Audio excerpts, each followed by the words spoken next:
It's round 3 of the 2015 FIM Superbike World Championship, and after visits to Phillip Island in Australia and Buriram, Thailand, the series makes its first stop in Europe, kicking off here in Spain. Hidden away in the northeastern hills of the country is one of the newer circuits on the calendar. It's time to go racing. Welcome to Aragon.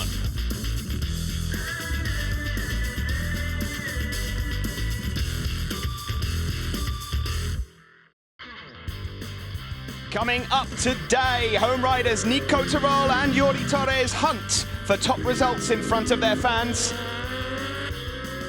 A double winner last year. Can Tom Sykes repeat history today?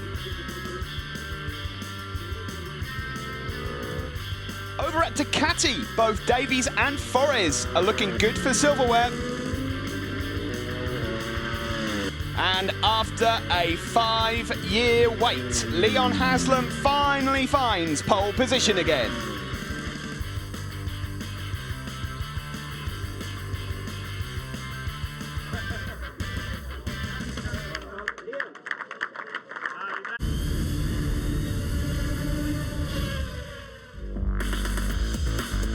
Well, a very good morning to you from Aragon in Spain for the first European event of the 2015 season. It's round 3 of the FIM Superbike World Championship. The sun has almost popped out from the clouds here. Bit of a chilly start to the morning, but dry nonetheless as we look ahead to a full day's racing action. 2 World Superbike races, a Super Sport, Super Stock 1000s and Super Stock 600s all coming up for you here today. Of course, you can keep up to date on the website, worldsuperbike.com, Twitter @WorldSBK, and of course get involved with hashtag Aragon Round. 12 degrees air temperature at the moment, 18 degrees track temperature with 75% humidity. And as you can see, a little bit misty over in the hills there here in Aragon. Some of the grandstand seats starting to fill up there. You can see a couple of Jordi Torres fans. There's a lot of people hoping for a Spanish rider to make a visit to the podium here today at this Aragon circuit. New track layout here for the World Superbike paddock this year as they look to remove the hairpin and they go around turn 16 and 17. It was constructed in 2009, a Herman Tilke designed circuit, 5-kilometre long. Beautiful setting here, plenty of undulations as well. Steve Day here alongside Gregory Haynes to bring you all of the action live. Greg, really looking forward to today. I suppose after yesterday, where we predicted qualifying completely wrong, we don't really know what to expect today. It was a superlative lap, wasn't it, from Leon Haslam on the Aprilia, his and the team's first pole position of the season. Believe it or not as well, Steve, that's the longest run we've ever had since World Superbike started back in 1988, between a rider taking their first and second career pole positions. This is the man we were really all talking about, though, heading into the weekend. And Chaz Davies will indeed start right up there, second position on the grid to Haslam, just ahead of Tom Sykes, who's won here for the last 2 races, did the double last year, and of course Sykes was on pole for the last 3 years. But what about Ducati and this man Chaz Davies in particular? Now, they did test here on the new layout of track, which is the double left-handers at the end of the lap, 16 and 17, which MotoGP's always use. The hairpin, as you say, no longer in use. So they've already tested. They were very quick in that test. Xavi Forres extremely quick as well. And the 2 of them topped the warm-up this morning. So certainly in these cooler conditions and in the warmer ones as well later on, with much, much warmer track temperatures in the afternoon, it will pretty much double, especially if the sun comes out. The Ducatis do look very, very strong here. In terms of the championship overall, if this is your first visit to World Superbikes for this year, this is the man that leads overall. Number 65, Jonathan Rea, 3 wins in 4 races, and a second place means he's only dropped 5 points. 95 out of a possible 100 for Jonathan, but for the first time this season, he finds himself off the front row. Perhaps that takes a little bit of added pressure away from the shoulders of Jonathan Rea, who at the moment is the standout championship favourite, 10 points ahead of Leon Haslam. And of course, he has a few other things to worry about this weekend, not least his teammate next door, Tom Sykes, who was a double winner here last year. Just seeing a replay here of Jonathan going past one of the EBRs down into turn 1. Just a quick update as well for you, very briefly. Javi Forres is in for Davide Giuliano, who's obviously still out injured. Troy Bayliss retired at the end of Thailand for good this time. The good news is for Giuliano fans that we're expecting him back in Imola. I understand he's back to his full training regime, Greg. Yes, which is great news, of course, because it means he's now got a full month to really get the hammer down in terms of his training regime. and get back up, hopefully, to full fitness.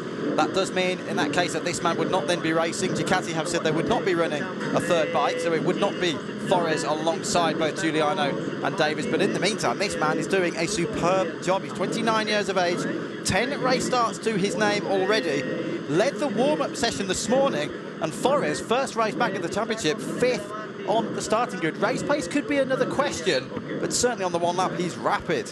As for other changes, Ayrton Badovini replaces Sylvain Barrier at BMW, and he came in with a bang yesterday, a super lap in Superpole for the Italian on the BMW. He will start from 6th place on the grid, and I'm sure we'll see him in a moment or two. Javier Alviz, by the way, number 90. You'll see him out on the Pedicini Kawasaki. And Gabor Rismaier is back from that fractured wrist injury that he picked up at Phillip Island. So we will actually race for the first time here this morning in Aragon. Yes, and best wishes to Sylvain Barrier as well. He's now riding in the Superstock 1000 Championship, which of course is where he won 2 titles a few years ago with the same BMW team. He's now with Yamaha, but a big crash for him earlier in the weekend, was hospitalised. Barrier out of action. I'd expect him to remain on the sidelines for next weekend as well, and we understand he's damaged some ribs. He was taken to hospital yesterday. So best wishes to Sylvain Barrier. Here is Leon Haslam then. In the meantime, the good lady just moving out of the way there as the camera makes its way through. And as we say, the longest ever run between a first and a second career pole position for Haslam. He beats Noriyuki Haga's record. That was Albacete 98 through to Sugo 2002.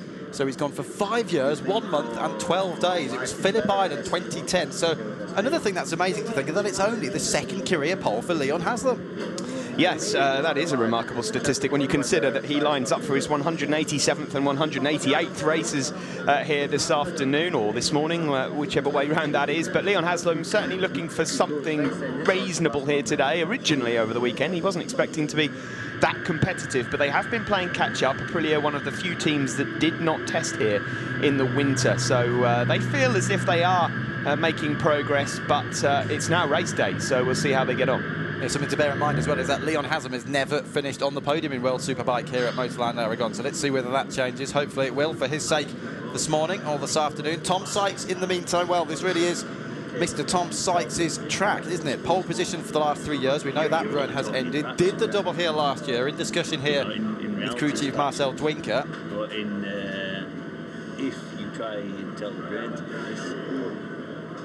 very, very important weekend, though, for Tom Sykes. I was speaking to him yesterday after the Super Pole sessions. Is the target to beat Jonathan? Well, I'm sure it certainly is. He wasn't openly admitting that, but I think we need to be honest here. He really does need to be ahead of Jonathan Ray, doesn't he, here, Tom Sykes? He's down there, 3rd in the championship and 45 points adrift.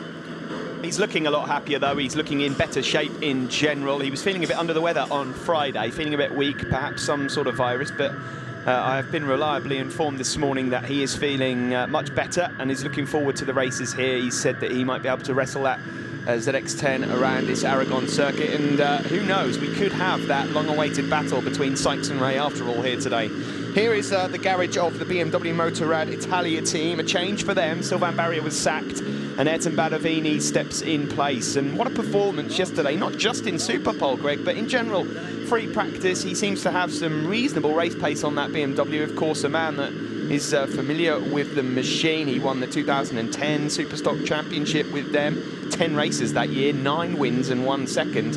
And what a lap it was from him. Best qualifying for him since Manicourt 2 years ago. Right up there then, it's incredible. We've got Forres and Badovini 5th and 6th on the grid. So 2 of the riders on only the 2nd row of the grid haven't been with us for the first 2 race meetings of the year. But as you say, considering the lack of preparation, it's pretty remarkable stuff for Ayrton Badovini. And of course, great to see him back in the championship after he was very much left on the sidelines this season after the debacle with the JR Racing team, which of course has not made an appearance. So Badovini lining up 6th on the grid. Now, this is quite a story, isn't it, with Suzuki? We're not expecting anything special. I know you've been down and had a chat with them this morning, Steve, in the pit lane. Electronics really is name of the game here, but it's a combination of things, isn't it? And it really has added up to a rather unfortunate sequence of events so far. Yes, for those of you that don't know already, the homologation deadline is this weekend, and as of this weekend, there's also a testing ban in place. And what it means is that you have to make your final decision on what electronics package that you're going to be using for the season. Suzuki have switched from Motec to Magneti Marelli, which in the long term they believe will benefit the team and will benefit Alex in particular in terms of fighting for race wins later in the season. What it unfortunately also means is that with Crescent Suzuki being a privately run setup, they were not able to get access to this electronic system till quite late on. They've not ultimately been able to test it that much, and they said that it's just a matter of timing. It's falling at the wrong time for them. Aragon and Assen being back-to-back has not helped. They're not expecting fireworks over the next 2 weeks. When I spoke to Alex Lowe's this morning and I saw him and Randy DePugnia, they were saying that it's almost, it's not dangerous, but it's almost a little bit dodgy out there because they were shutting off the throttle and the bike is still pushing forward. Obviously what that means, and Alex actually said quite categorically to me, we're not racing today, we're testing. It's exactly the situation Leon Camia with the MV was suffering. He was explaining it to me back in Australia, and that he is trying to slow the bike down, and with the engine mapping settings and the electronic system and the movement of the throttle body, was actually pushing the bike on into the corners, which is exactly what the Suzuki riders were saying to you this morning. MV incidentally do have new electronics here as well. We'll get onto that in a bit. We just saw a flash there of Jordi Torres, first home race for him, of course, in World Superbike, the Spanish Elvis, as he's been dubbed. It all started with Tom Sykes, of course, naming him the Spanish Elvis in the post-race interviews after the first encounter in Thailand a couple of weeks ago. And Torres will line up 7th on the grid. Not a bad effort at all. Of course, his teammates on pole position. What can Torres do from there? Certainly the second sector up the hill, which is where Gintoli's heading now, is very, very Moto2-like. And of course, Torres has spent the last few years in the Moto2 World Championship. This is the reigning World Superbike champion, Sylvain Gintoli, on the Pata Honda, and it's not been good news from the Honda camp either. Sylvain, having one of his worst qualifying sessions yesterday, was unable to make it through to Superpole 2. He starts from 14th place on the grid, and in general, both he and the bike just not quite at it this weekend. The Hondas, notoriously not particularly great performers around this Motorland Aragon circuit, so we'll just have to see. It might be damage limitation for Sylvain and his teammate Michael van der Mark. The pair of them, however, very much looking forward to Assen next weekend, which is the team's home round. Of course, the Ten Kata team's home round. Pata, the sponsorship, will be looking forward to the few Italian rounds that they've got as well. So don't expect fireworks from Honda today. And it seems as though it's going to be all about Ducatis, Kawasaki's, and maybe the odd Aprilia here this afternoon. Don't forget as well, Michael van der Mark in the Suzuki 8 hours later this year. He's aiming for a third consecutive victory there in the team dirt with no less a man than Casey Stoner. So that's going to be a very exciting combination indeed later on in the season. This then is Lowe's making his way to the end of the pit. They moved house on the Thursday after the tie round, so a lot of changes going on off track and on it, as I was mentioning yesterday. But this really is, as you've already said, Steve, an extended test session for Alex Lowe's and Randy DePugnia. Let's just remind you, they're starting 8th on the grid for Lowe's. Randy DePugnia, quite a long way down the order, isn't he? Row 7, 19th position on the grid for the Frenchman, Randy DePugnia, who of course knows this track very well from his Grand Prix racing days. He does, yeah, and he wasn't exactly dreadful in any of those performances either. He was 11th, 12th and 13th here in MotoGP. Funnily enough, his best result here in Aragon, in MotoGP that is, was 11th place on the ART, which was the year that CRT was in MotoGP in 2012. That was his best effort, but so far his best result of the year is 7th place. The Frenchman will be looking to improve on that one. There are the two Alpha safety cars. They'll be heading off a little later on. Of course, there'll be a Tissot Superpole Award being given to Leon Haslam, and that'll be the first time he's had his hands on a Tissot watch, because I don't believe that back in 2010 it was the Tissot Superpole that was actually, no, I don't think it was actually. So this will be his first watch. So maybe to tell us what time it is now, and to let you know, it's just coming up to 10:15 local time here at Motorland in northeastern Spain. As you mentioned yesterday, we're pretty much equidistant between Madrid and Barcelona. We're a little bit closer to Barcelona than we are to the capital city, which of course is the largest city in Spain, but give or take a few minutes. We're about 2.5 hours from both Barcelona and Valencia, and there you go, there's the presentation being made of the new watch then for Leon Haslam.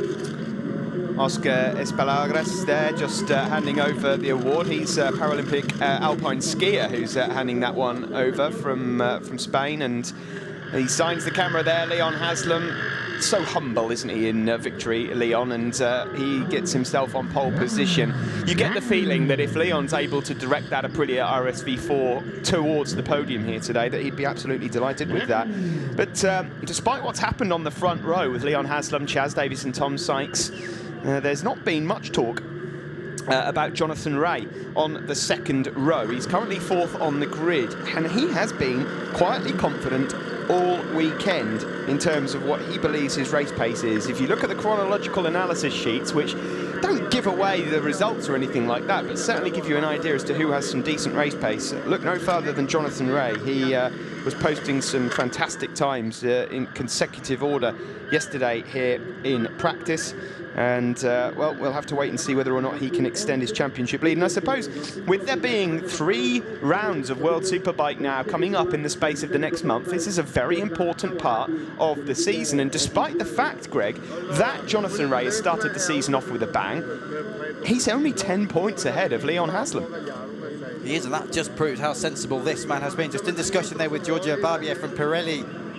On the right-hand side of your picture, but there's the confirmation, as you're saying, Steve, bottom left of the screen, that graphic there, just confirming, even when Jonathan Rea's been winning, Haslam's been second every single time. And of course, the only other race was when Haslam took victory in the second race at Phillip Island. So he's only lost, as you say, those 10 points to Rea, and that's absolutely critical. It just shows how quickly things can change. You know, if Haslam wins this one and Rea has some sort of trouble, we will have a change in the championship lead. But without a doubt here, those further back really do need to start making some headway towards the championship lead, and not least, of course, this man, Tom Sykes. Whether he can really be up there with the Ducati of Chaz Davies in particular across race distance, and especially when it's cooler this morning in race 1, is one matter, but he really does need to focus, in my personal opinion, on Jonathan Rea. Well, perhaps not focus only on Jonathan Rea, but really make sure he finishes ahead of him. They've got to keep chipping away at that championship advantage. Bottom of the screen there, you just saw the engine graphic. Sykes on his second engine. They're allowed 6 for the course of the season. If they have to run a 7th, there will be penalties applied, but they don't have to go 1, 2, 3, 4, 5, 6. They can alternate, and they will certainly be alternating across the course of the season, depending on which tracks, of course, the power tracks and then the slower ones. One thing that is significantly important today, as we see Chaz Davies just being interviewed on the grid there, is of course something we mentioned yesterday in Super Bowl, if you didn't join us, is about the tyres, is about the abrasiveness of the circuit. If you're keeping tuned in all the way through the day, keep your eye on a video that will be coming up a little later on in between World Supersport Race and Superbike Race 2 Greg did regarding Pirelli and the tyre choices, etc. And once we've got some updates for you on the tyre choices, then we'll be there. What I can tell you is that generally speaking, everybody expects that most of the riders will go for the same option tyre, but the fact of the matter is it's working better for some more than others. And what has certainly been proven so far this weekend, Greg, is that in the morning it has been a lot cooler than it has been in the afternoon, which means that we could have 2 very different races. It changes dramatically. It was only 3 degrees Celsius at 6 o'clock here this morning. It's up to 12 degrees Celsius now at almost 20 past 10 in the morning. But looking at last year's race, I was saying this yesterday, sorry if I'm repeating myself, but if you weren't with us yesterday, air temperature went up by only 3 degrees between World Superbike Race 1 and Race 2 last year. It went up from 16 to 19, but the track temperature, with the sunshine beating down, doubled from 16 to 32. So they really have essentially had to find not 1 but 2 bike setups. They can't really run the same setup. They need 2 different setups. Then again, it's very, very tricky because it was very bright and sunny here on Friday for the opening practice sessions. As you can see right now, it's rather overcast and cloudy. Not quite as much as it was, though, yesterday afternoon. The sun may well break through soon and burn a bit of that cloud away, but the abrasive surface, that's not helped by the fact either that you do have quite a lot of sand blowing across from the vicinity. There's not quite a desert location, but hillsides around here, you do have a thin layer of sand on the track, particularly if you run off the racing line. It might take 6, 7 corners to clean up the tyre. So that and the lower temperatures really do cause troubles here especially in the earlier sessions.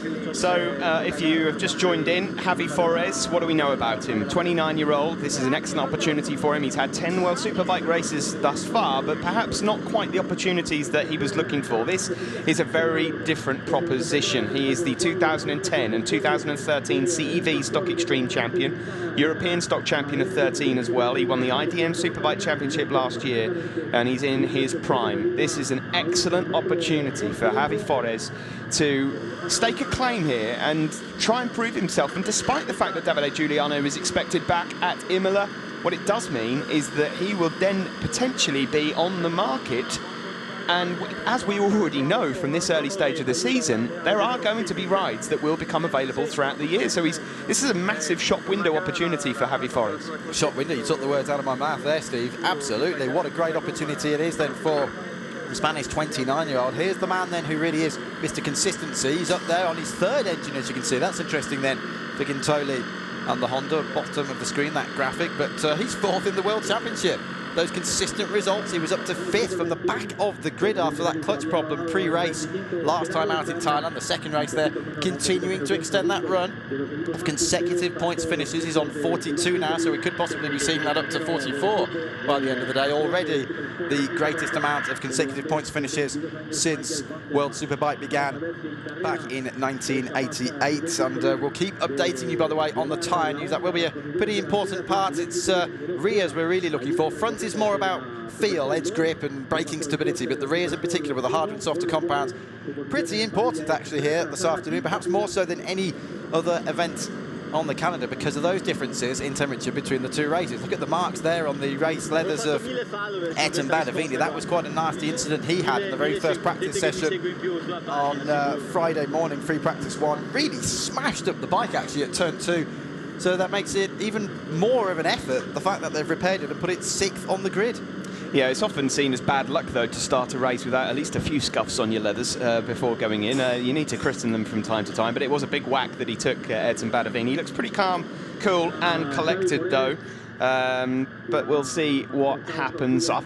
We'll wait for the official news on the Pirelli tyre choices that have been made from the riders once we have them, although I have heard a rumour, and this is, I will just say, rumour, that Ray may well be going for the standard rear tyre in this race, as opposed to everyone else. We don't know that for sure yet, but that's just a little rumour that was being thrown around in the paddock this morning. There's Jordi Torres, number 81. What a fantastic start for the rookie to World Superbikes this year, the 27-year-old. Of course, two-time CEV Repsol Moto2 champion and a winner in Moto2 GP level. Started the year off with 3 fourth places. Took a tumble in race 2 over at Phillip Island, but in Chang International, he was battling away with none other than Tom Sykes, and has really impressed us so far. It's not quite gone to plan for him yet this weekend here. As I mentioned before, Aprilia are dealing with a few limitations in terms of the fact that this is one of the circuits where they didn't test. And, well, we'll see how Jordi Torres gets on.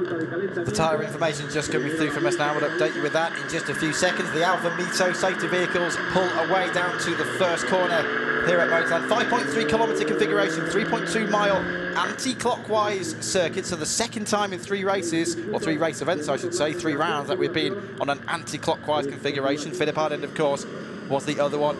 And remember now, that shorter back straight of 958 metres. We're not going down to the hairpin this year, as we were for the 4 previous events from 2011 onwards. Another interesting stat, or fact I should say, is that only 4 riders have won races here, and they've all won 2 apiece. We've had the doubles, of course, in the last 2 years of Chaz Davies and Leon Haslam, and in the first 2 years, Malandri and Biaggi shared the victories between them. Don't expect too much then from Suzuki. As we said, it really is an extended test session with those new electronics.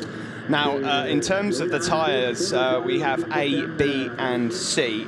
Interestingly here from the tyre sheet that we've just received, Jonathan Ray has gone for a front C, as opposed to everyone else who's gone for a front B. Alex Lowe's has also done the same. Rear tyres, the 2 riders that have made the most significant changes are Nico Terol and Jordi Torres. Torres has gone for a C rear, Nico Terol with an A rear, and the rest with a B rear. So that may well sound rather complicated to some of you out there, but basically the A tyre is the standard SC1 soft compound. One or two riders going for the harder. What I can tell you is that the A rear that Nico Tirol has gone for is this really super soft almost option. Now, when I caught up with Nico Tirol this morning, he did tell me that unlike the rest of the field, he was thinking of going really, really soft.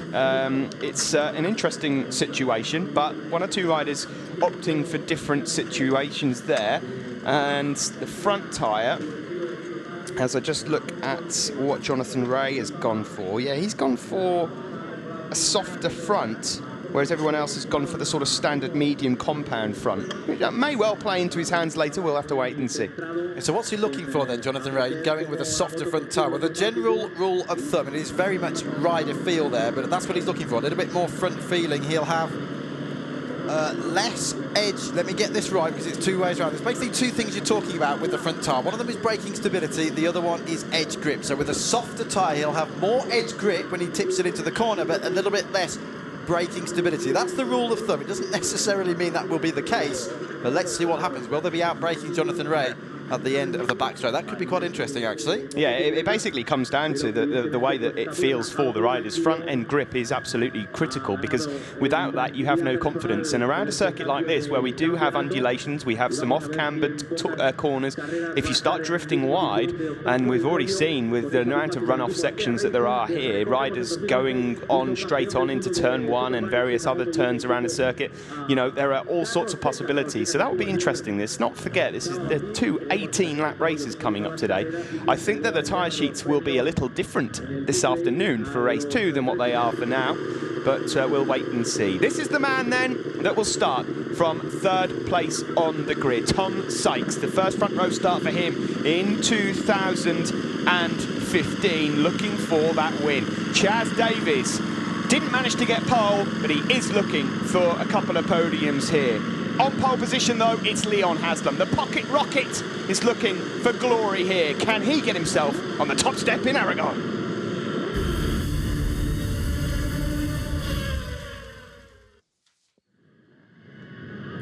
Here we go then. Let's take a look at the grid for race 1 here at Motorland Aragon, round 3 of the championship. It's Haslam, Davies and Sykes on the front row, with Jonathan Ray, Javi Forés on the Ducati Net and Badavini on the BMW in 6th place. Further back on row 3, we have Jordi Torres.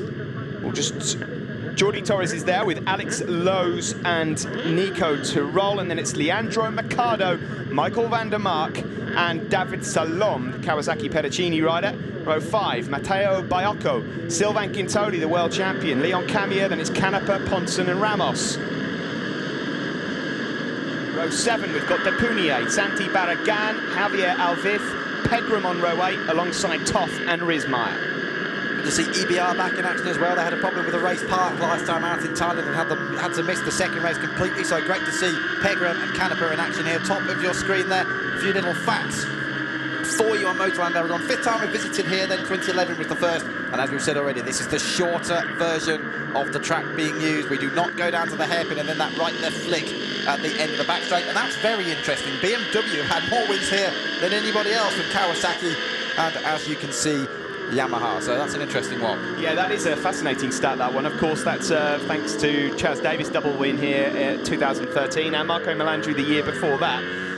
But there's not many circuits that you visit where you see BMW with the record for the most wins. Just to remind you again as well, Leon Haslam never on the podium here, and it's his 20th front row start in World Superbike. And also Sylvain Guintoli, a real struggle for him yesterday down there. It's actually his worst qualifying, would you believe, since the Nürburgring back in 2012. Guintoli coming from 14th on the grid here, did not get through from Superpole 1 yesterday. Quick update for you then in terms of the championship points. Jonathan Ray is on 95, Leon Haslam on 85, 10 points between the Kawasaki and Aprilia rider. Tom Sykes is in 3rd on 50 points, 45 behind his teammate. He needs a good result here this weekend. And it's Guintoli and Torres, a couple of points separate them. Chaz Davies down in 6th, courtesy of a terrible weekend in Thailand 3 weeks ago. Chaz Davies, to get his championship charge back on track, has to get a decent result here today. Here's the confirmation of what Steve's just been running you through in terms of manufacturers. It's Kawasaki with a 10-point advantage over Aprilia. Ducati are 45 further back. That could well close up today, though, if Ducati have a good couple of races here. You saw Alex Lowe's was a little bit slow around the second half of the warm-up lap. I can tell you he is still running. He wasn't stopping with a problem. I'm checking it on the GPS map here in the commentary box, and Ray coming through then to what is, of course, his lowest grid position of the season so far after 2 pole positions in Australia and Thailand. Is this damage limitation? Well, to an extent, possibly, but it might not be quite as much as we think. But watch out, you have to say, for those Ducatis. Xavi Forres with the bright yellow crash helmet in the middle of your screen. And, of course, Chaz Davies as well. But there's your man on pole position. 20th pole in World Superbike for Leon Haslam. The crowd wait in anticipation. It's Tom Sykes third, it's Chaz Davies second, it's Leon Haslam number 91 on pole position. Jonathan Ray in fourth makes it 4 Brits across the front top 4, and then it's Xavi Forres. Here we go then, folks. It's 18 laps of this Aragon circuit. Race 1 coming up.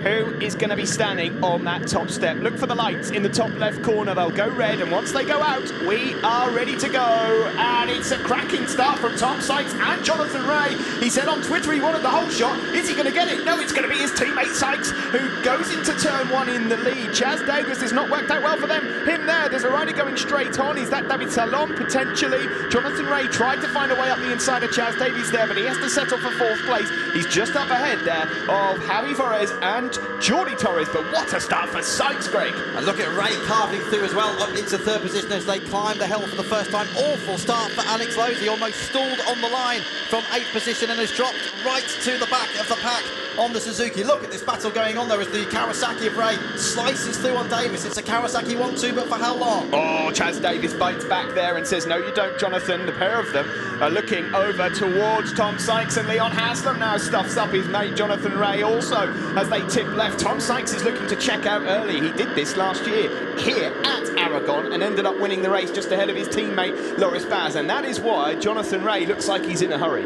Yeah, it was a rather clear win, wasn't it, for Sykes in the first race. Melandri tried to take it from him at the end of the second one, but Sykes managed to hold him off when Melandri ran wide. Look at this, though, 3 abreast, down into the left hand of the blind approach to turn 12. The championship leader trying to stay out of trouble. Haslam, who was on pole then, running around in 4th position on this opening lap. Then it's Xavi Forres, and Jordi Torres is in 6th position. So Torres has made a very good start indeed. He's up from 7th to 6th. Here's the back straight for the first time. Much shorter run than it was this time last year, just under 1 kilometre. There are the 2 men that lead the championship. Number 65, Jonathan Ray, 10 points ahead of number 91, Leon Haslam. That's the battle for 3rd, but the 2 men that need results are in 1st and 2nd. Here is your leader, 66, Tom Sykes, and closing on him now toward the end of this first lap. Number 7 on the Aruba.it Ducati, Chaz Davies. Good recovery as well from Salom after running wide at the first corner. He's running around in 11th position at the moment. Davies, as you say, is definitely closing in. It's only 0.3 of a second between the 2 leaders as they come through to start the second of the 18 laps here. Sykes, Davies, Ray, Haslam, Forres and Torres is the top 6. Badavini's dropped back slightly then from 9th to 9th, from 6th on the grid for the BMW rider. Gintoli is up a few places from 14th to 10th. Yeah, not a bad start at all from the World Superbike champion, and he does like a Sunday morning. He's not much of a practice man. There's Xavi Forres, number 112, replacement for Davide Giuliano, up behind Leon Haslam at the moment, and this really is just a suck it and see kind of race for the 2 Aprilia riders, Leon Haslam and Jordi Torres. They don't really know what to expect from themselves. Out front, though, it is perhaps, unsurprisingly, Tom Sykes and Chaz Davies, the 2 men that in the last 2 years have had double wins here in Aragon. Lowe's is pitted at the end of the first lap, so the troubles continuing, and then for Suzuki and Alex Lowe's. As I said, he bogged down on the grid, was lucky nobody hit him actually, got going at the very back, but Lowe's has dived straight into the pit lane, so the race could be over already. Sykes from Davies, the gap is increasing on this lap. It's up to half a second at the moment. Great to see Tom Sykes back in the lead, and there's the scene down at Suzuki. Well, They have all the luck, and it's all bad at the moment. Yeah, and Alex said this morning that this was testing, this isn't racing, and they are quite right. They can come in and make a few adjustments, but at the end of the day, it's all about safety, and if he doesn't feel safe out there on it, then he might as well pull in, make some changes, and that's what they're doing here. It's really damage limitation. In fact, it's worse than that for Alex Lowe's at the moment in pit lane. Here you are looking at your race leader, though, Tom Sykes.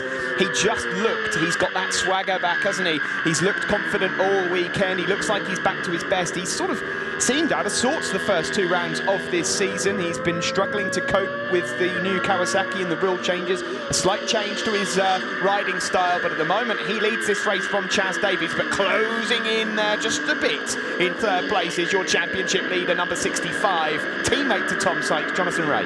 It's a gap developing between 6th and 7th positions further back. There's 1.2 seconds now between Torres and Leandro Mercado. So Mercado's made a good start, up from 10th to 7th. Then it's Badavini. Tyrol is 9th from Gintoli. Vandermark has just passed along for 11th. Camia in the points again from Ramos and Nicolo Canepa, currently on target for what would be a well-deserved point for EBR. But still a long way to go in this race. So we're monitoring the gaps very carefully indeed. Obviously we're going to see fastest laps posted because this is a new circuit configuration, fastest lap of the race so far on what was obviously the first flying lap. And of course the records are now completely new because it is officially a new track with these shorter configurations. Isn't it great though just to see Tom Sykes back up at the front of a race, really in the zone? The championships needed it, and he's needed it, quite frankly. I think there were a few people and a few Tom Sykes fans that were worried about what was going to happen with Tom this year, of course, starting the season off the way he has. But he seems to have got over those limitations, as he put it, and he's got himself back to his best on the Kawasaki. There's a long, long race to go here, though, and Chaz Davies there in 2nd place looks to be hunting him down. Chaz does not rush around his business. He never has done. He does catch up slowly, and then he'll try and calculate exactly when the right time is to make the move. Although he will be kept up to date constantly on the whereabouts of Jonathan Ray in 3rd, because let's be honest, looking at Jonathan Ray so far this season, you'd want to know where he is. And they need to be mindful of that fact, don't they, as Davies closes right up under braking for turn 16 towards the end of the back straight there. But they need to be very mindful of the fact that Jonathan Ray's sitting there waiting in the wings in case these two run into each other. They cannot afford to throw valuable World Championship points away, especially when the current championship leader, who's only dropped 5 points so far this year, is sitting there in 3rd place. In terms of Ducati in general, by the way, it's quite some time since we've seen a Ducati on the top step. It's, I think it was Sylvain Gintoli back in Magny-Cours 2012. Was the last time a Ducati has been a winner in this championship, and that is remarkable, really, when you consider the success of the manufacturer over the years. But at the moment, Chaz Davies sitting pretty in 2nd place. He's in a Kawasaki sandwich. Drama in the battle for 5th. Jordi Torres is now right up behind Forrest. Look at them in the background. There they are. Ducati chased by Aprilia. That could be interesting. 14 has been off and rejoined. That's Randy Depunier. So more problems for Suzuki. Been off down at turn 1. Number 10 as well. So has there been a coming together? Perhaps not, because that's Imre Toth. So both Depunier and Toth have been off and rejoined the track down at the first corner. World champion Sylvain Gintoli still in 10th place, just ahead of his teammate Michael van der Mark. Then it's Salon. Camia is in 13th, another rider that's been struggling with electronic problems. And then it's Ramos 14th, and in 15th place at the moment, Baiocco, who's just struggling a little bit, the Italian here this weekend in Aragon. On board now with Chaz Davies in 2nd. Look how much closer he is. Just listen to the Ducati. They'll put the power on. Watch this toe as well down the back straight. We know that Ducati in particular has tremendous straight line speed. Just listen to this. Great sound down the Aragon back straight. There's Ray still sitting in there in 3rd place. We'll keep monitoring that gap very closely indeed. I tell you what, it's come down a little bit. 1.1 seconds now between the leader Sykes and Jonathan Ray. Jonathan Ray needs to push because he needs to be in a position to take any possible advantage he can if these two start battling at the front, which surely is now a matter of when rather than if. And look at Ray, look how much closer he is. Ray now only 8 tenths behind the leader. He's taken 3 tenths out of them on that lap alone. Yeah, you just have to wonder whether the softer compound front, as we see a change coming on here from teammates, Michael van der Mark going up the inside of Sylvain Gintoli. Just wonder whether that softer tyre that Jonathan Ray's gone for on the front has all of a sudden started to kick in as he now closes down on the 2 leaders. Chaz Davies will be made aware of this. You can see how quick Chaz is into that final sector of this circuit, though, and in a moment he's going to be forced into making a move on Tom Sykes, because if Jonathan Ray joins in, we could be carnage. Just remember, by the way, one point I'd like to just bring up at this moment, Greg, all of the talk throughout the winter was about Jonathan Rea and Tom Sykes, the two riders that notoriously in the past don't really see eye to eye. So far, it's all been good in the hood. There's been lots of love going on between Tom Sykes and Jonathan Rea, but the thing is that they've not actually been properly racing each other. Jonathan Rea's had an excellent start to the season. Tom Sykes has been dealing with limitations. I think that's all about to change. Of course, Sykes wasn't helped by that incident in race 1 back at Phillip Island as well, when he was forced off down at the Doon corner by Michael van der Mark and had to fight back from further down the top 10 in that race. But look at it now, 8 tenths of a second between them as they started the lap. It's only 2 tenths between these two. That's what 2 tenths of a second looks like. Look at Rea, you can see it, it's absolutely visual now, closing in on the back of the rear tyre on that red and white Aruba Ducati. Michael van der Mark then, as we know, is past Gintoni. That was for 10th position, by the way. What's happening further back? It's Salom still 12th and Camille Ramos, as you say, Biocco on course for that final point. Toth and Depunier have rejoined, as I say, from their off, but they're way down the order now. Imratov 22nd, Depunier 23rd. What a nightmare start to the weekend, and what we already knew would be a very, very difficult race weekend for Suzuki. We know that we're a third of the way through this first race here in Aragon, and Tom Sykes it is that leads. Chaz Davies goes across the line in second, but the man on the move is Jonathan Rea, who was a couple of tenths quicker than Chaz Davies that time around. Further back, this is the battle for 5th place between the two Spaniards. Number 112, Javi Forés there with a yellow helmet, and number 81 on the Aprilia, Jordi Torres. In between, or just in front of those guys, having a bit of a lonely race at the moment, unable to catch the top 3, is number 91, Leon Haslam. That's perhaps no major surprise. He wasn't, when we first got here this weekend, expecting to properly fight for a podium, and there's news come up on the timing screens there that Davies Salon, number 44, is on the gravel over at turn 1. He's probably just run straight on there. Very easy to do. Yeah, and I noticed in the background, Ayrton Badavini ran wide there as well. He's in a great battle with Nico Tirol over 7th place. Badavini is still in front of Nico Tirol, but only just, and there was basically nothing between them as they came round over the line to start this lap. So this is the battle going on in the bottom half of the top 6. It's Haslam, Forés, Torres. Don't forget Haslam, number 91 there on the Aprilia, started this race on pole position. Forés, what a fantastic return to the series this is for the 29-year-old Spaniard, tipping it in here to that blind approach at the left-hander of turn 12. Torres, very solid, and he has been all weekend. Haslam, let's not forget the fact that Leon Haslam did say this would be a damage limitation exercise coming into Motorland Aragon.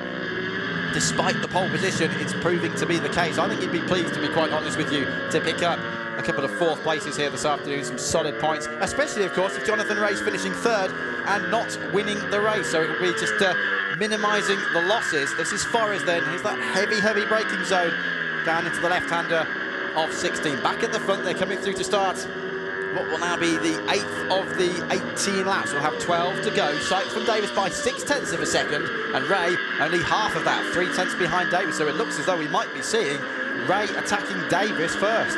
Yeah, as we've seen for so many years now, Tom Sykes is very, very well equipped to cope with leading from the front, and that might sound rather obvious, but he doesn't really get phased even if his lead is only by half a second. At the moment, he's managing that gap very well. He's at the moment concentrating on every single line. So easy to make a mistake here in Aragon. You drift offline very slightly and it can go all wrong. It's dusty offline as well. There's off-cambered corners, there's blind corners, and as we've seen throughout the entire weekend, free practice qualifying and in warm-up this morning, riders are running on left, right and centre. There's that artificial grass, that green AstroTurf lining the inside and outside of the track is absolutely perilous as well, especially here around the left-hander of turn 11. I'll tell you what, there's a heck of a battle going on further back as well. Badavini's just still in front of Tirol for 7th. Gintoni's had a very bad lap and dropped down to 11th from 9th. So Van der Mark goes 9th from Mercado.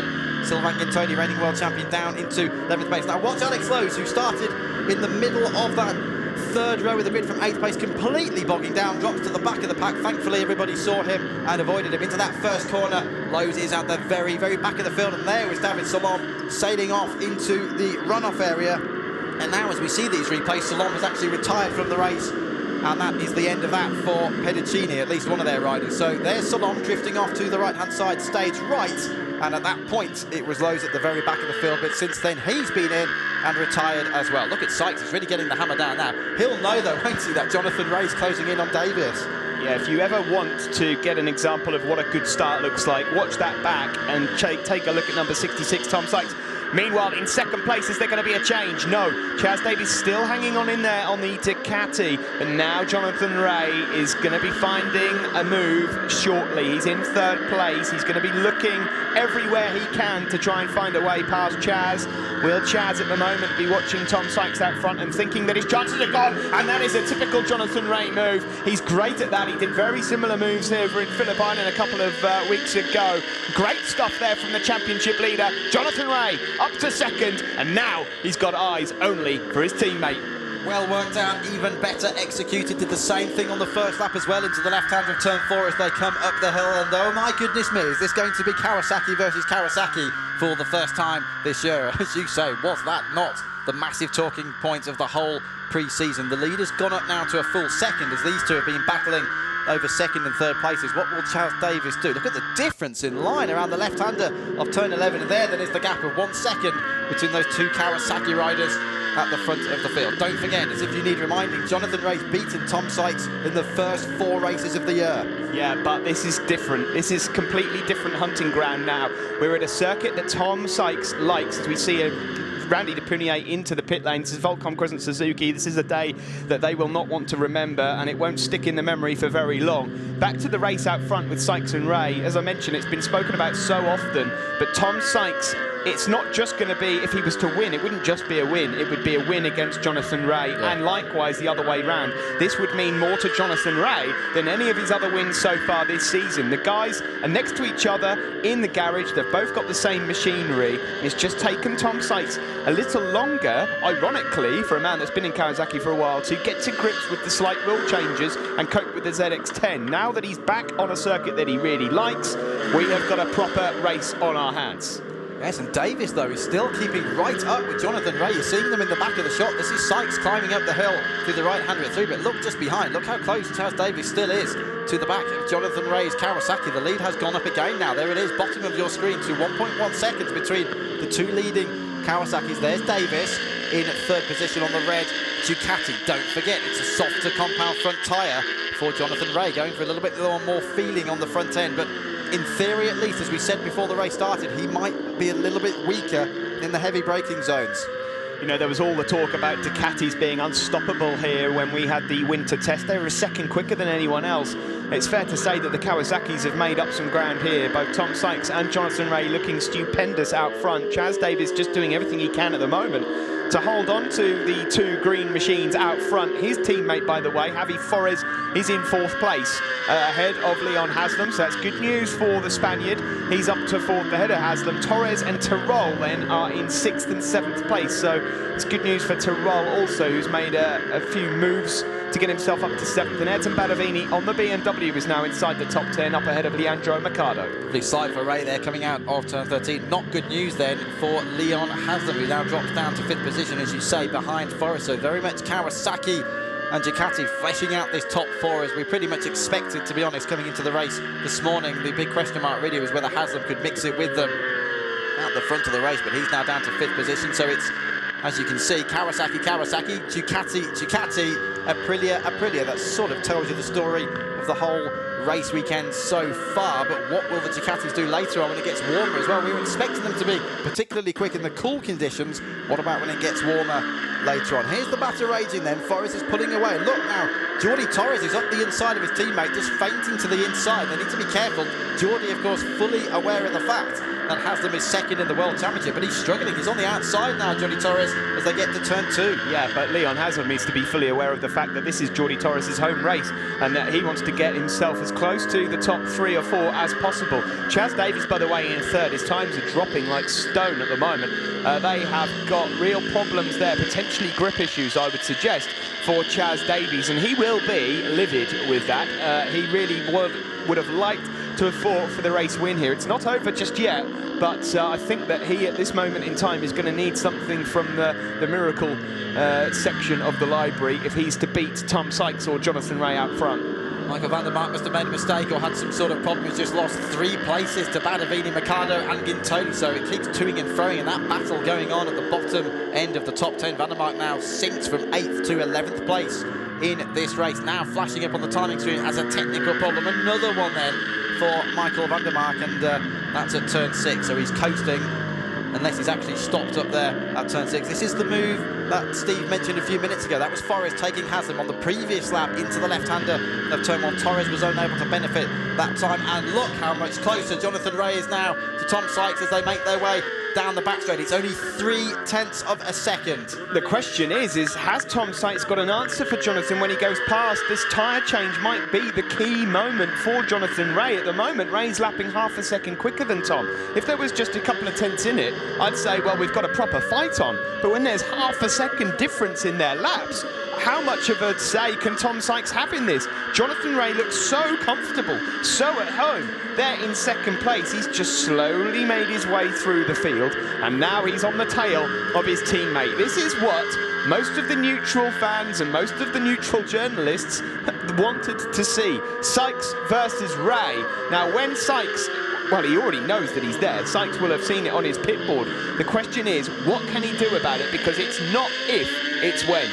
Michael van der Mark has retired, so that's his third retirement from 5 races. 2 of them, though, it has to be said, were down to technical troubles. Just the one of them was the crash in race 2 at Phillip Island. It's a bad start to the weekend for van der Mark, but let's just focus on this battle at the front. Rea and Tom Sykes. Now, you have to imagine he's going to dive up the inside when they get to the end of the back straight, but you're right, how will Sykes respond? How much of a challenge is he going to put up to his teammates? You would be surely forgiven for thinking there are nerves going at the moment down in the Provec Kawasaki garage. What this is a great advertisement for is the talk of the different riding styles. Now that you've got both Kawasaki side by side, check out how differently they ride the Kawasaki ZX-10. You've got Jonathan Rea with a very much more relaxed riding style, much smoother, but then an aggressive, right over the front of the bike, elbows out sort of mode there from Tom Sykes. 2 completely different riders on the same machinery here, fighting it out for the win in Aragon. Stressed, of course, by the fact that Rea's running the front tyre as well on this particular occasion. There you go, and there's your slipstream effect. This may well be it now up the left-hander of turn 16. No, it's not. Again, fainting to the inside. I'm very much here, Tom. Tom, fully aware of that one. We've still got 7 laps left of this, and Chaz Davies is sitting there in third place, but 1.5 seconds behind. So you have to imagine Davies will only take advantage if these 2 push each other wide. The thing is here is that Jonathan Rea, this isn't just any rider that he's got to try and pass to take the lead, it's his teammate. And the last thing that Jonathan Rea wants to do is wipe the pair of them out or make a dirty move anywhere to try and get the win. If it goes down to the last lap, then anything can happen. But to be frank, Jonathan Rea knows that when he gets the move done, it has to be neat. There he is. That's the move where he made on Chaz Davies earlier when he looked like he was about to rehearse one for possibly the next lap. I think a move is coming, Greg. It's a matter of when now. Can he get himself back drive onto the back straight to possibly charge at Tom Sykes? I'm going to reserve judgment, actually, on what I've just said about Chaz Davies, because I tell you what, he is catching them. They're slowing each other up now, not really taking their absolute natural lines. And, of course, Chaz Davies is. There he is in the background. Look at that for a difference in line around the left-hander of turn 9. Really, wow, this is remarkable stuff now. By the way, Ramos has been off further back in the pack at turn 12. He has rejoined, so an update there from further back in the race. We'll keep monitoring that gap back to Davies very, very closely. It's 0.8 now. I just get the feeling at the moment that Jonathan Rea is biding his time and that he's got the pace to potentially lead this race and check out and clear off ahead of Tom Sykes. I may be wrong, but you just get that feeling from looking at Jonathan Rea at the moment. Chaz Davies is closing on them, and when Jonathan Rea sees that on his pit board, I think that's when he'll decide to try and make a move. Will it be here, though, as he now has to get into the slipstream of the Kawasaki ahead of him, down the back straight, and this could be an excellent opportunity. He moves over to the left here, and now it's time to try and outbrake his teammate. It's not going to quite be there, but now it's about trying to get the drive right onto the start-finish straight for a move into turn 1. And that's always possible as well. 630 metres between turn 17 and turn 1, so let's see what Rea can do this time. 6 laps to go. They're counting them off every time they come through. No, he's not close enough, and this is what we were talking about earlier on. Sykes has the harder front tyre. It's definitely helping him. He's able to be a little bit stronger under braking. Davies, in the meantime, is now only 0.6 of a second behind them.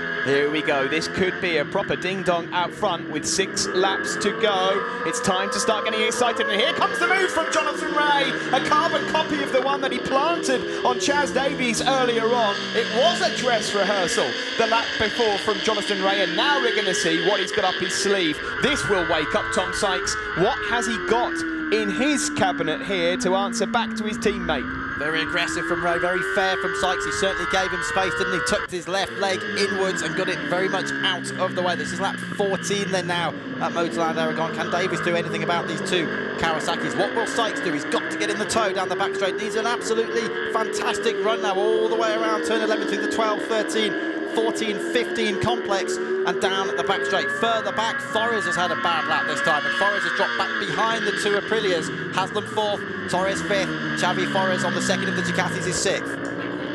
The big question is here, how much tyre has Tom Sykes got left in him now with 6 laps to go, or just 5.5, shall we say. Jonathan Ray has pulled the pin, and now this is the moment. We're going to see over the next few laps whether or not... Oh! Chaz Davies there looked to try and nudge out Tom Sykes, and the pair of them nearly went down, and that would be disastrous for their championship hopes. Chaz, you're going to have to make a bit of a cleaner move than that to get past Tom Sykes, because at the moment Tom wants to try and find a way back towards Jonathan Ray. Watch to the time screens here as they go around the last lap. Jonathan Ray has already pulled a good half a second on them.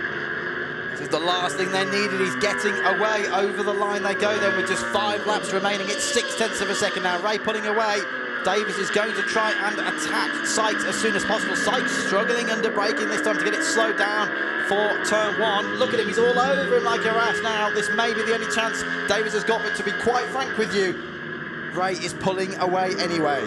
Further back there, we've got Haslam in 4th place ahead of his teammate Torres. Forres now down to 6th ahead of Tyrrell. Badavini 8th now ahead of Mikado. Gintoli 10th. Then it's Camilla Biocco in 13th place. It is Barragan and then Ramos and Ponson at the moment on for a World Championship point. But out front here, Jonathan Ray has slowly gone about his business. He's done the same move on Chaz Davies. He's done the same move on Tom Sykes. And at the moment, he has just about half a second lead. This middle section of the circuit, though, is where both Tom Sykes and Chaz Davies look to close up a bit on Jonathan Ray.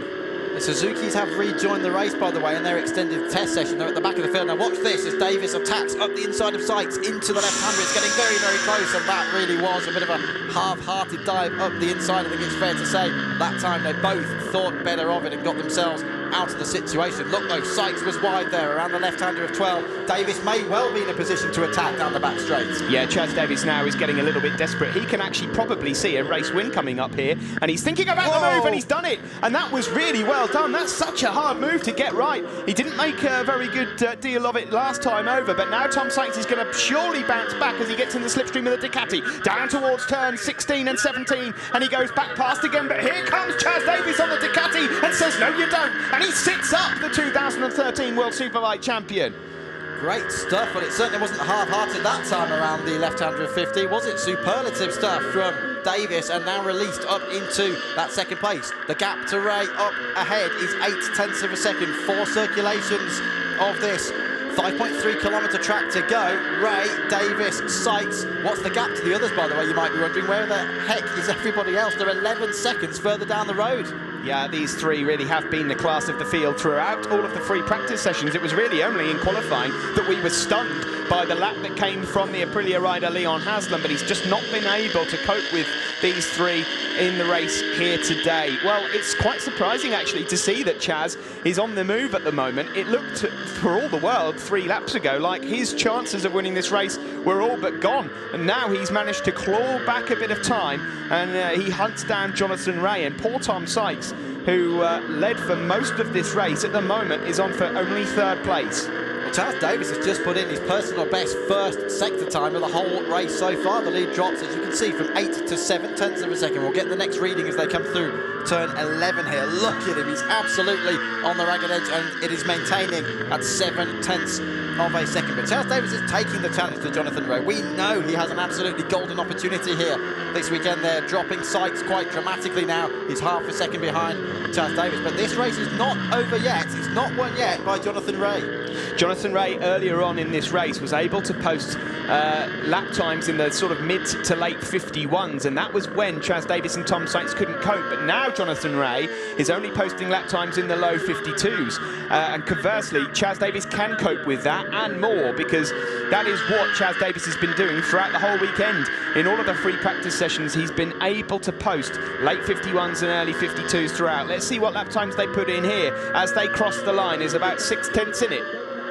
It's a 52.1 for Ray, a 51.8 for Chaz Davies. Look at that, 0.3 quicker. The lead is now down to half a second. It was a 52.3 for Tom Sykes. So that was 0.2 slower than his teammate who's leading the race.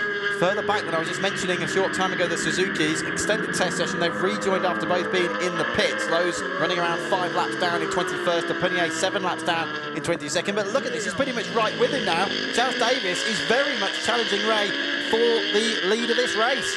Championship standings as it stands at the moment, Jonathan Ray would move on to 120 and he'd pull out a gap of 22 points over Leon Haslam, who's currently in 4th. Sykes would stay in 3rd, but Davies would move himself up into 4th place. This is the fight for the lead that you're looking at. Jonathan Ray up ahead there of the Ducati, number 7, Chaz Davies. In 3rd place, Tom Sykes. And believe me, Tom won't be happy to have seen Chaz Davies go underneath him, but he will be saying to himself at the moment, go on Chaz, we need to get Jonathan Ray off that top step. Will he ever? And don't forget, Manicourt 2012 with a Pata-sponsored Ducati was the last time the Mark won a race with Sylvain Guintoli, but the Panigale model, which debuted at the start of 2013, is yet to win a race in World Superbike. 59 has been off and rejoined down at Turn 1. That's Nicolo Canepa. Turn 1 really does seem to be a popular place, isn't it, for running out wide, but at least there's a lot of runoff down there. But that's often the reason why. It encourages people to try something desperate up the inside. Ponson has just passed Canepa then as he rejoins Christoph Ponson into the World Championship points.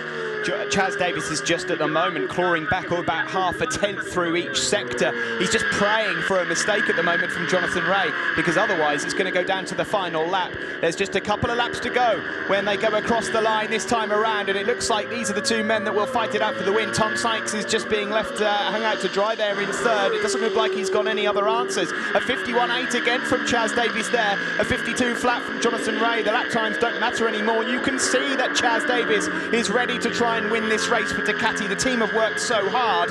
Further back, these are the two Aprilias fighting it out for 4th and 5th. Number 91, Leon Haslam, 2nd in the championship. Jordi Torres there in 5th place at the moment, although he looks like he wants to make a move on Leon very shortly. Oh, he's right with him again, trying that wider line, coming around the right-hander of Turn 2. I know it is a home round for Torres, but they've surely got to bear in mind Haslam's championship situation. Current closest challenger to Jonathan Ray. Back at the front, there was only 1/10 of a second between the leaders as they last came through a split point, and here they are right for you on screen. So they flick it right, flick it left. That's turns 8 and 9, that reverse corkscrew section. The long left-hander now of Turn 11 is coming up. This is brilliant, isn't it? What a great fight this is. They're taking the fight to Jonathan Ray, who dominated the tie round 2 weeks ago. It was a nightmare in Bury round for Chaz Davies. Was off track in both races and lost a hatful of World Championship points.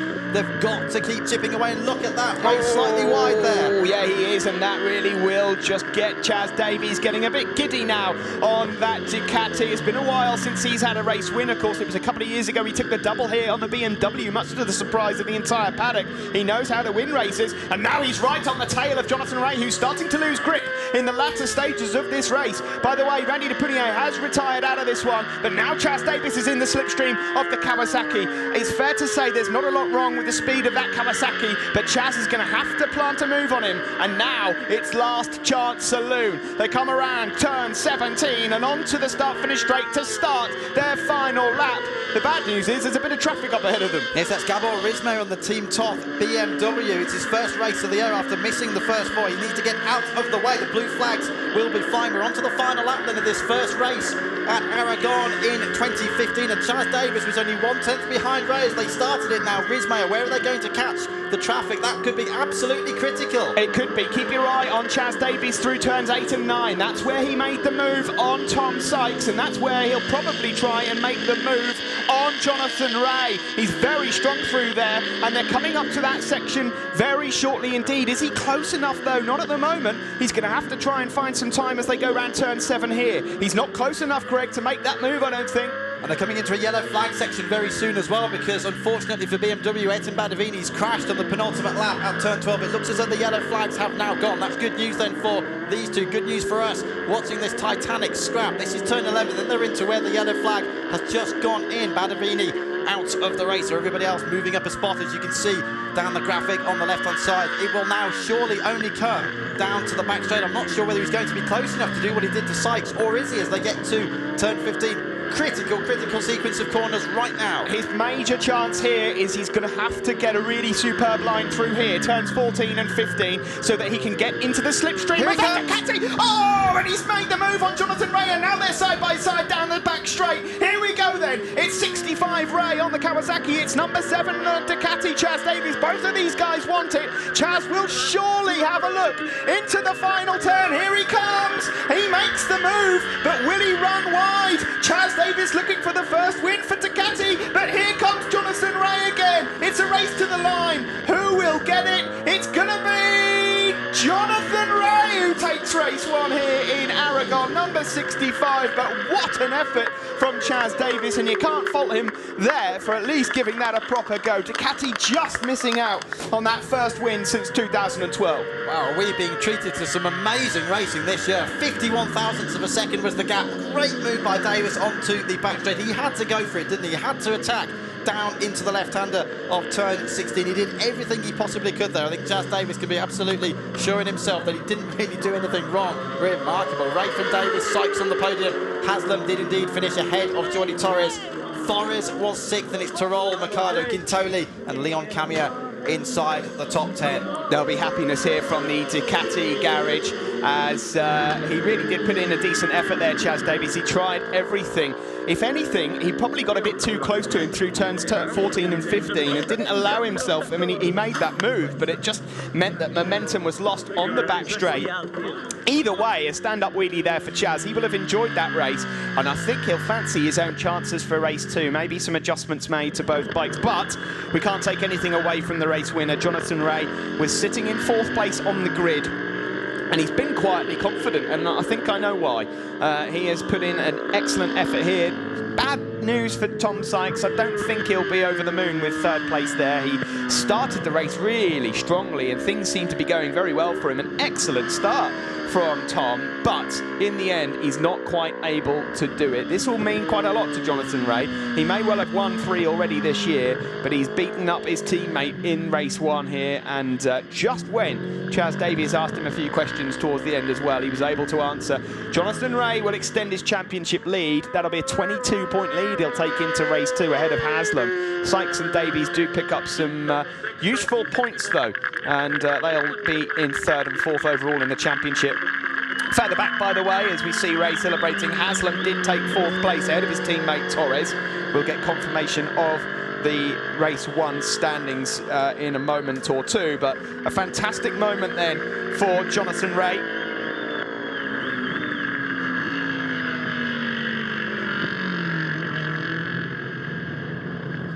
He's been on the podium for the last 6 races now, and that improves his equals his best career string of 6 podiums on the trot, which was recorded from Brno 2010-11 to Nürburgring 2010-12. And look how happy Jonathan Ray is with that one. Quietly confident is the understatement of the century. And with that 47th podium for Jonathan Ray, he actually reaches 14th of all time alongside Fabrizio Pirovano. But excellent racing there from both Jonathan Ray, Chaz Davies and Tom Sykes. It's just a shame that we weren't able to see Sykes fighting for that. We wondered whether he'd have an answer, and sadly he didn't. There was just not enough grip left there for Tom in the latter stages of that race, as he goes over to his wife Tash there, and little Jake, his son, looking happy in his Kawasaki uniform as well. Delight for them. Tom Sykes there talking to his crew chief Marcel, and they're looking at the rear tyre, and that's always bad news. Definitely tyre issues then for Tom Sykes, and well, he really did not need any more limitations. It's bad enough as it is. So Sykes there struggling a bit in the latter stages, but what an effort from Chaz Davies, because it looked at one point midway through the race like his chances of even finishing in 2nd were very slim. I went to map A, talk A, yeah, and it was really soft. Yeah, really soft. I wanted to go with the traction to map A. He's just talking about the mapping there that he's been fiddling with through the race. Obviously, he made a few adjustments in the race and it didn't quite work out for him. But either way, I think Chaz will be buoyant in the fact that they're back on the podium after a disaster over in Thailand, and he'll fancy himself for possibly another go at that later on in race 2. Meanwhile, there's Tom, his wife Amy, and his daughter Millie.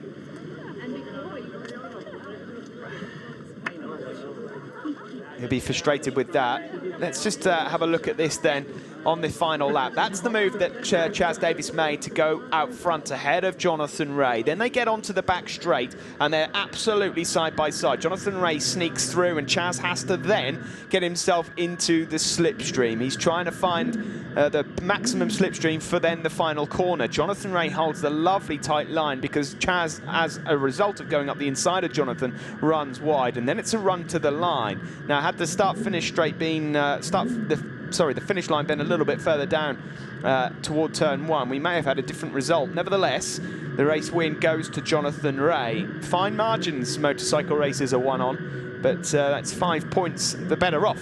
So let's find out what Tom Sykes has got to say, though. He was 3rd overall.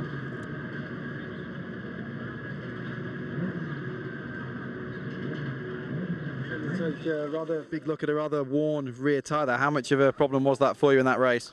Yeah, obviously a big problem. It's not so much the wear, you know. I just don't. I don't think we've taken the full from the tyre. You know, there's definitely a little bit more there to be had. So we just need to stress the tyre a little bit more for the second race. So already had a word with Marcel. You know, we've got something in mind, and no, you know, I'm happy. We're getting closer now. We've come a long way since Thailand. We're on a good track, and obviously we'll keep, or let's say aim to keep that roll going now. So race 2, we have another chance to try something with the setup and see if it works.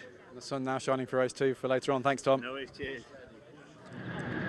Quite an optimistic reflection there from Tom Sykes, who's got another podium in the bag. And I suppose, yes, the positives to take out of that race are the fact that he has got closer to winning a race. It's just, unfortunately for him, it's his teammate that's doing the winning at the moment. Intrigued to hear what Chaz Davies has got to say, though. The Ducati rider was so close to getting Ducati's first win since 2012, and certainly intrigued to find out what exactly it was that changed for him with 7-8 laps to go, because it didn't look like he was able to put up a fight.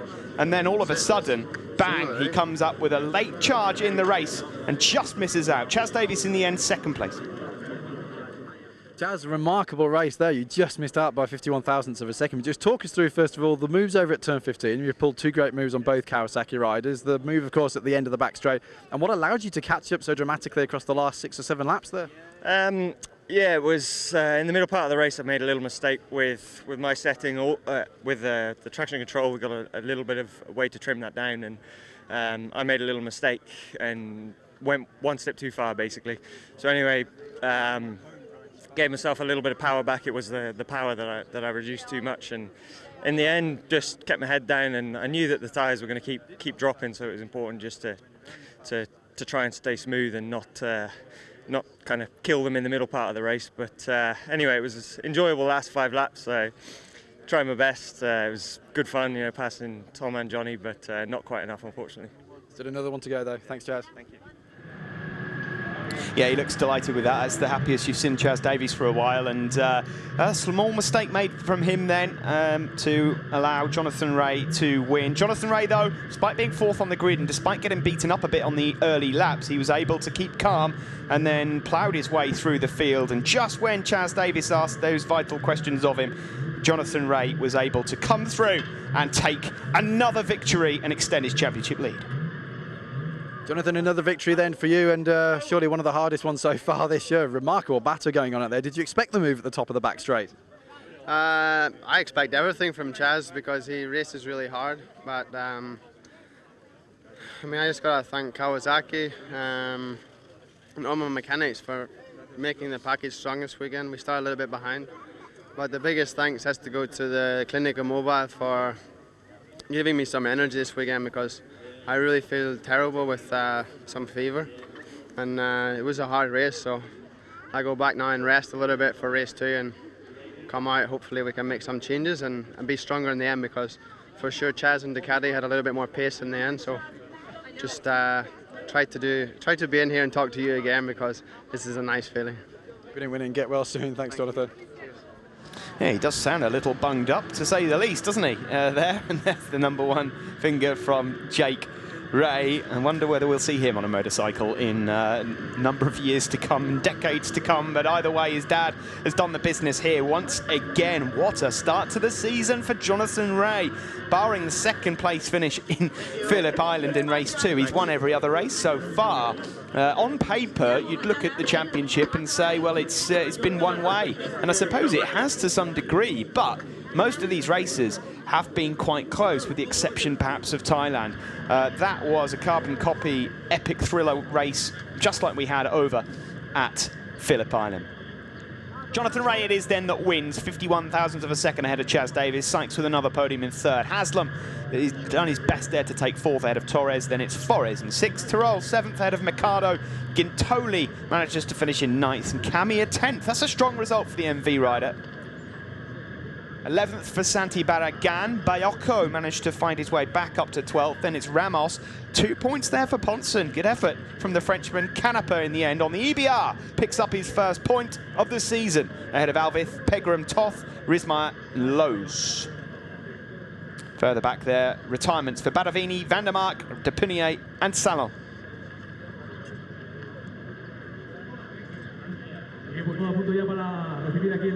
Championship standings then after the 5th race of the season. Jonathan Ray with a 22-point lead now over a prettier rider, Leon Haslam. Tom Sykes in 3rd. Chaz Davies lifts himself ahead of Torres into 4th place. Gintoli moves down to 6th ahead of Tyrrell, Bayoko, Lowe's and Mikado. Further back there, Vandermark struggling here today in 11th ahead of Camia Salon. Baylis, De Punier, Ramos, Forres, Barrier, Barragan and Christophe Ponson.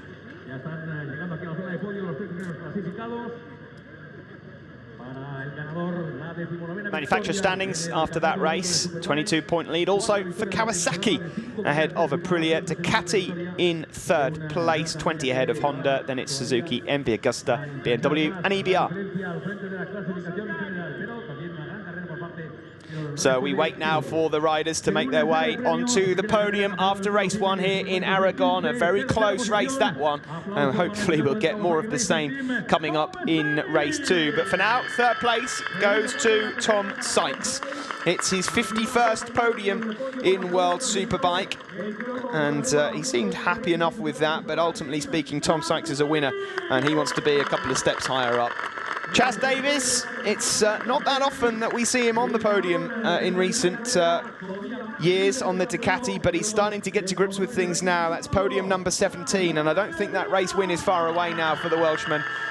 But the Northern Irishman is feeling a bit under the weather. He's on top of the world here again. It's a 47th podium for Jonathan Ray and race win number 19 for the Northern Irishman, who hails from Ballymena, and he's got one over the rest of the field once more. Annabelle Andreu, the president of the Aragon County there, just presenting Tom Sykes with a bunch of flowers and his trophy for race 1. And then over towards Chaz as well, who does look really, really happy with that result. Chaz wants to win as much as anyone else, but after Thailand, I thought, when we went over with a microphone to ask him how he thought Thailand went, I thought he was going to punch me in the face. He was absolutely livid with what had happened. But no, Chaz delighted to get himself up onto 2nd, and he really could fight for that win in race 2. Race win, though, does go to Jonathan Ray. And he looks happy enough with that. He said on Friday he was feeling a bit under the weather. It doesn't seem to have really got any better for him. So hopefully he can get himself better. But Clinica Mobile, very, very good at what they do, and they've obviously helped him out with some energy here and there. Another win then for Kawasaki. Only Leon Haslam, the rider that has managed to stop Jonathan Ray from winning a race so far this season. The 2nd race, of course, in Phillip Island. And then the Any Trophy going to Jonathan Ray as well. And then we'll pause for the national anthem for race winner, Jonathan Ray.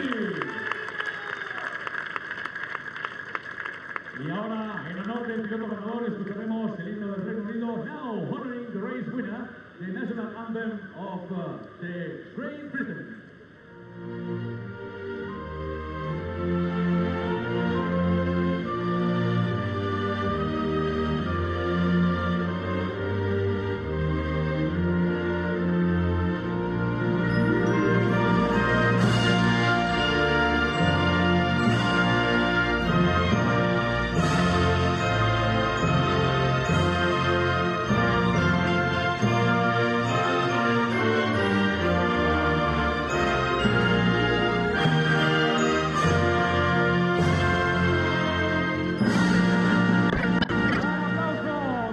And now the Japanese national anthem for winning manufacturer Kawasaki. Now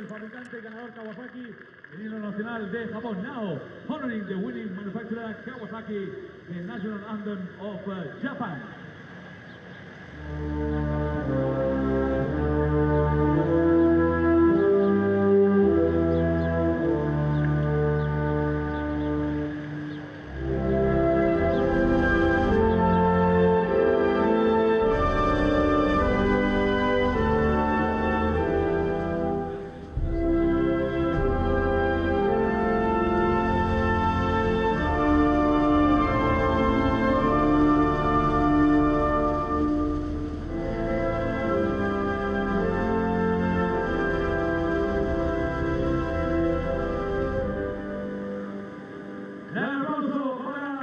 Almost a perfect record then for Jonathan Ray, who wins the first race here in Aragon. And celebrations then for him, but the job's not done yet. Now it's time to spray the Prosecco as these guys celebrate this first podium here in Spain. We've got loads more coming up for you, by the way. Don't go anywhere. We've got World Supersport coming up shortly, then the second World Superbike race, and then a couple of Superstock spectaculars with 1000cc and 600cc guys lining up later as well. As the sun comes out here in Aragon, that's the end of race one. Jonathan Ray victorious again, his fourth win in 5 races, ahead of Ducati rider Chaz Davies, who gets his third podium of the season, and Sykes, who's up there for the second time this year, who will definitely be looking to make a few changes later on. A couple of words being shared there from the two Kawasaki riders. Still, they're still in love for now.